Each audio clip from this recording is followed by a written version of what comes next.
আসসালামু আলাইকুম। Hello everyone, আমি মুসাম্মাদ তাসলিমা আক্তার আবার চলে এসেছি নতুন এক রেসিপি নিয়ে আপনাদের সাথে শেয়ার করার জন্য।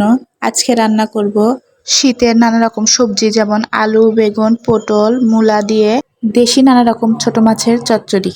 আপনারা রেসিপিটি দেখতে থাকুন, ইনশাল্লাহ আপনাদের রেসিপিটি অবশ্যই ভালো লাগবে। এই জন্য আমি ছোট মাছ নিয়ে নিয়েছি, ছোট মাছগুলো ভালোভাবে ধুয়ে নিয়েছি এবং সবজিগুলো ভালোভাবে কুচি করে নিয়ে ভালোভাবে পানি দিয়ে ধুয়ে নিয়েছি। এখন আমি একটি কড়াই নিয়ে নিয়েছি, আমি আজকে কড়াইয়ে রান্না করব। এখন আস্তে আস্তে সব সবজিগুলো দিয়ে দিব। এরপর কুচি করে রাখা পেঁয়াজ ও ফালি করে রাখা কাঁচামরিচ দিয়ে দিব। পেঁয়াজের কুচি একটু বেশি করে দিব, তাহলে চচ্চড়ির স্বাদ দ্বিগুণ হয়ে যাবে। এখন আস্তে আস্তে 1 চা চামচ আদা বাটা, 2 চা চামচ রসুন বাটা একটু বেশি করে দিব।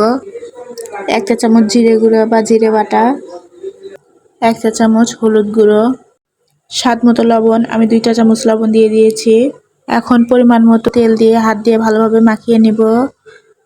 তেলের পরিমাণও একটু বেশি দিব, চচ্চড়িতে তেল একটু বেশি দিতে হয়। এখন ভালোভাবে হাত দিয়ে ভালোভাবে মেখে নিব সবকিছু একসাথে, যেন সব সবজি সব মশলার সাথে একবারে মিশে যায়। এখন মাছগুলো দিয়ে দিব। মাছগুলো দিয়ে দেওয়ার পর এখন আলতোভাবে মাখিয়ে নিব। এখন আর জোরে জোরে মাখানো যাবে না। এরপর উপরে ধনিয়ার পাতা কুচি দিয়ে আবারও আলতো হাতে একটু মাখিয়ে পরিমাণ মতো পানি দিয়ে দিব। আমার রেসিপিগুলো ভালো লাগলে অবশ্যই আপনারা আমাকে সাপোর্ট করবেন, আমার পেজে ফলো দিয়ে যাবেন।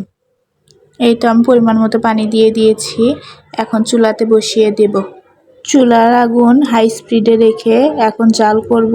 যখন বলক উঠে আসবে তখন নেকড়া দিয়ে কড়াইয়ের 2 পাশ ধরে সাবধানের সহিত ছাকিয়ে দিব। এখন কিন্তু চামচ দিয়ে নাড়া দেওয়া যাবে না, তাহলে মাছগুলো ভেঙে কাটা কাটা তরকারি হবে। যখন পানির পরিমাণ তরকারির সমান হয়ে আসবে তখন চুলার স্পিডটা মিডিয়ামে দেব।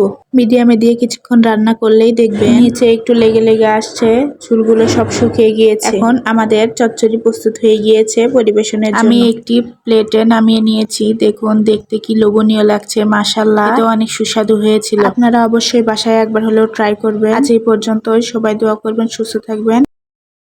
আসসালামু আলাইকুম।